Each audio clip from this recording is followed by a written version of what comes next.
Vamos seguir então o estudo do direito às sucessões, lembrando que nós estudamos na aula passada os legados e o direito de acrescer. Nós estávamos estudando também o testamento.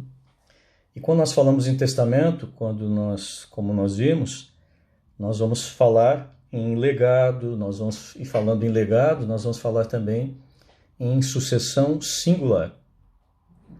Então, lembram, na sucessão singular, eu tenho determinado bem ou determinados bens sendo deixados para determinada pessoa ou determinadas pessoas, o que é diferente lá na sucessão universal. Na sucessão universal, os herdeiros, as pessoas não herdam determinado bem. Em havendo mais de um herdeiro, eles herdam aqueles bens, mas herdam em cotas, herdam como se condôminos e como condôminos fossem, certo? Então, é interessante nós lembrarmos desses conceitos de sucessão universal, sucessão do todo mundo é herdeiro de tudo, e na sucessão singular, onde o herdeiro determinado, o legatário determinado, vai herdar bens e coisas também determinadas. Nós estudamos, por último, o direito de acrescer. O que acontece no direito de acrescer? No direito de acrescer, nós temos mais de um herdeiro, mais de um legatário. Um desses herdeiros não aceita a herança, ou não pode aceitar, como no caso daqueles excluídos da sucessão, Não é que não possa, ele é excluído da sucessão. Então, o que acontece? Ele passa, aquela cota que lhe pertenceria, passa aos demais herdeiros. Ou seja, os demais herdeiros têm o direito de acrescer, de acrescentar ao que lhes cabe aquela cota. Então, se nós temos lá, o João deixou para os seus 3 sobrinhos um determinado apartamento, lá na espécie legado, um desses sobrinhos não aceita o legado, rejeita o legado, aquele apartamento que seria dividido entre 3 vai ser dividido entre 2. Ou seja, aquele 1/3 do sobrinho que não aceita acresce aos demais sobrinhos que não aceitam. 3 sobrinhos, 2 não aceitam. Essa cota que tocaria esses 2 que não aceitam vai para aquele único sobrinho que aceita, então ele vai herdar o todo, porque existe aí o direito de acrescer, como nós já vimos. Hoje nós vamos estudar o direito de substituição. Diferente do que acontece no direito de acrescer, no direito de substituição, nós estamos pensando na vontade do testador. Então, o direito de acrescer, ele decorre da lei. A lei diz isso. Olha, se eu não aceitar, aquela cota dele vai se distribuir entre os demais. É uma regra legal. O direito à substituição, muito embora seja uma regra também legal, porque está prevista em lei, não basta a previsão, a possibilidade da lei prever, então, essa forma de substituição ou essa substituição. Essa substituição só vai ocorrer se o testador fizer prever no seu testamento essa substituição. Então, como eu já comentei com vocês, essas questões relacionadas ao direito de sucessão, a sucessão testamentária em especial, esse planejamento sucessório, um termo que tem se usado bastante, tem provocado muito interesse ultimamente. Algumas pessoas, eu tenho visto, inclusive, pessoas vêm perguntar como é que faz testamento e tudo mais. Um certo receio que se tem em relação a isso parece que tem diminuído um pouco. Então nós temos aí uma área do direito extremamente importante, extremamente importante, apesar da pessoa poder fazer um testamento particular ou mesmo público sem ser acompanhada de advogado, é extremamente importante para que a pessoa que é mais preocupada com isso tudo, que vá procurar um advogado. E que encontre um advogado que saiba dar as orientações adequadas, um advogado em quem confiar. Então, essas regras que nós estamos vendo aqui agora, né, às vezes pode parecer uma coisa tão distante, mas não é. Um dia, quem for advogado pode estar lá no seu escritório e ser procurado por alguém, né, pedindo assim, doutor, eu quero fazer um testamento, como é que faz? Né? Então, daí nesse momento que entra essas regras que nós estamos vendo aqui. Existem várias regras. Né? E nós vamos ver que muitas regras, no silêncio do testamento, a lei vai resolver. Nós vamos ver isso daqui a pouco quando tratarmos da substituição. Tá? Só que o testador pode dispor de forma contrária. Né? Então a importância do advogado está sempre orientando. Diz, olha, nós podemos colocar isso no testamento. Se não colocar nada, vai acontecer isso. É isso que quer? Não, eu queria que fosse diferente. É possível? É. Mas daí então nós vamos ter que colocar no testamento também. Tá? Então essas regras que nós vamos estudar agora vão nos mostrar isso, essa importância desses dispositivos que nós estamos estudando. Então a substituição, como o nome está dizendo, é a possibilidade do testador deixar um substituto para o herdeiro e para o legatário. Ele diz, olha, deixo para o João. Mas se o João não quiser ou não poder aceitar, deixo para a Maria. Então Maria é uma substituta do João. Vejam, na substituição, só um vai herdar. Então, se o João aceita a herança, aceita o legado, a Maria não vai herdar. Agora, se o João não aceita ou não pode aceitar, nesse caso, então, o próprio testador deixou um substituto, a Maria. Nós temos algo parecido lá na sucessão legítima, a sucessão prevista em lei, né? Guardadas as proporções, nós temos algo meio que semelhante lá no direito de representação. Então, é a própria lei que cria um substituto. A lei diz o seguinte, olha, o falecido tinha 2 filhos.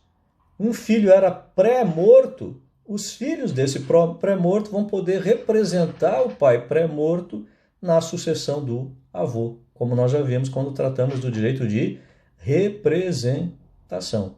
Né? Ou seja, entre aspas, uma forma de substituição, mas prevista em lei.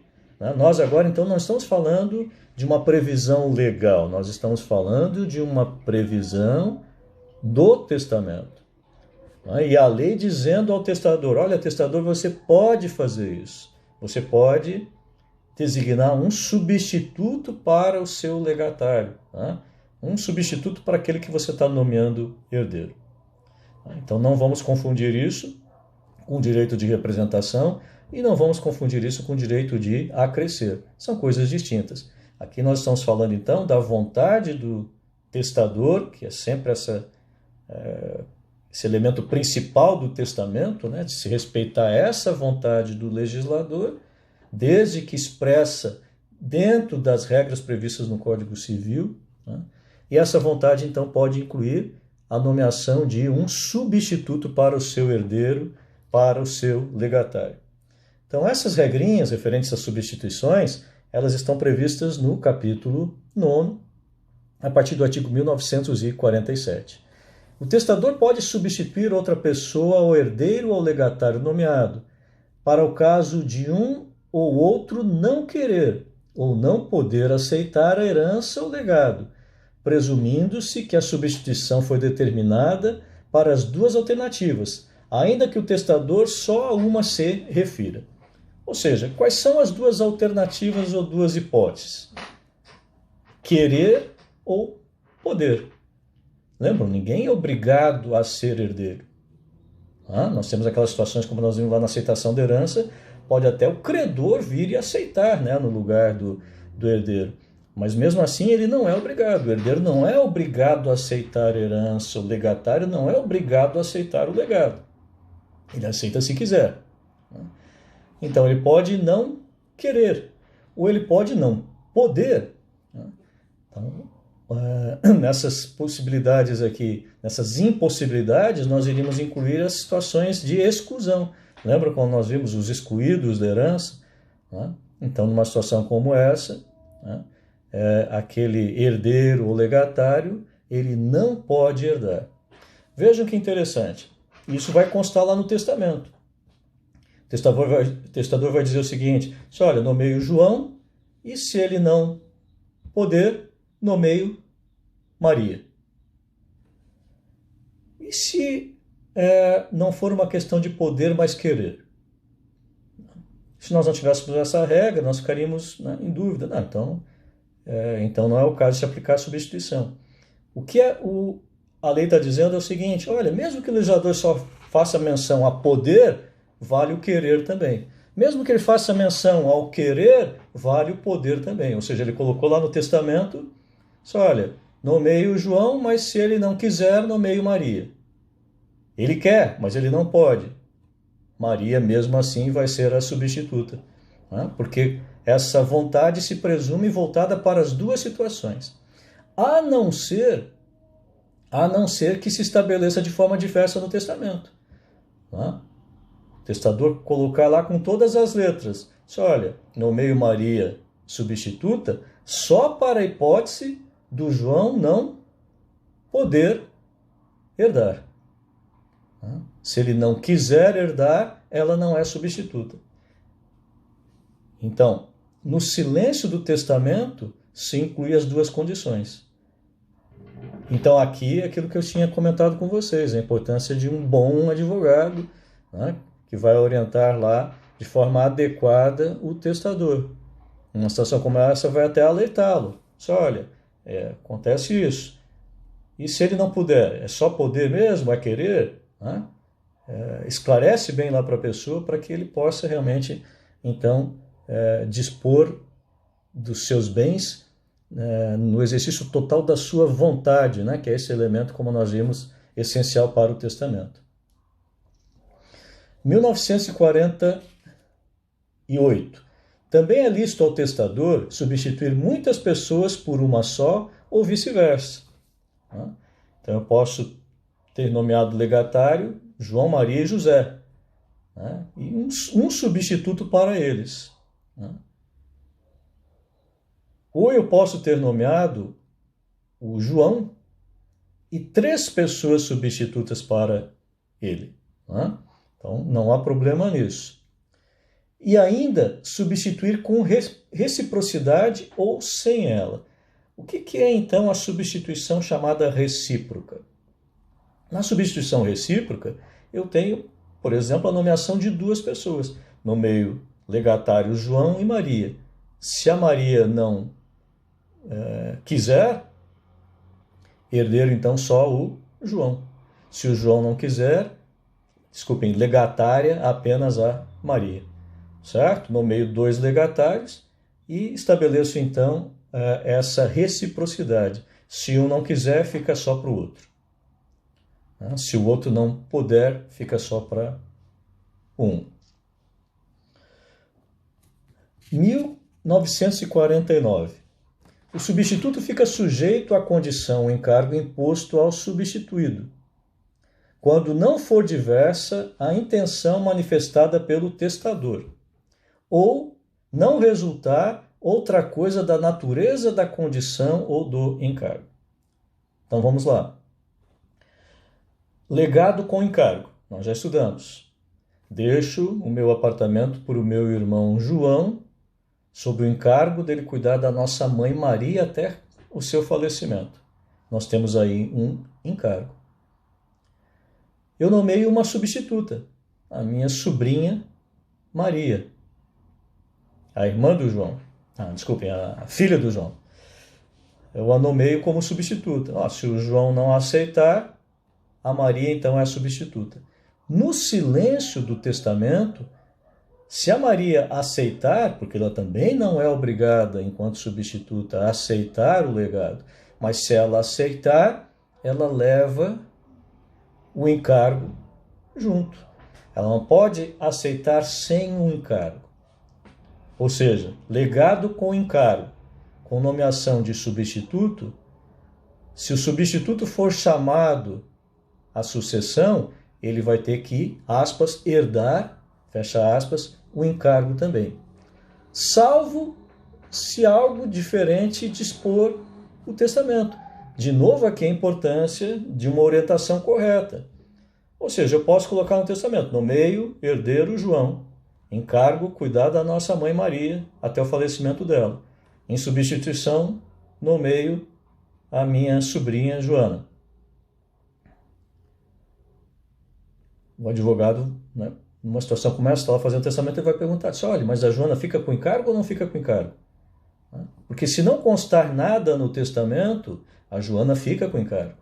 Mas vamos imaginar que a Joana tem 4 filhos menores, tem um monte de afazeres e tudo mais. Não, então esse encargo não. Daí eu vou colocar lá no testamento, né, que nomeio a Joana substituta, mas sem o encargo.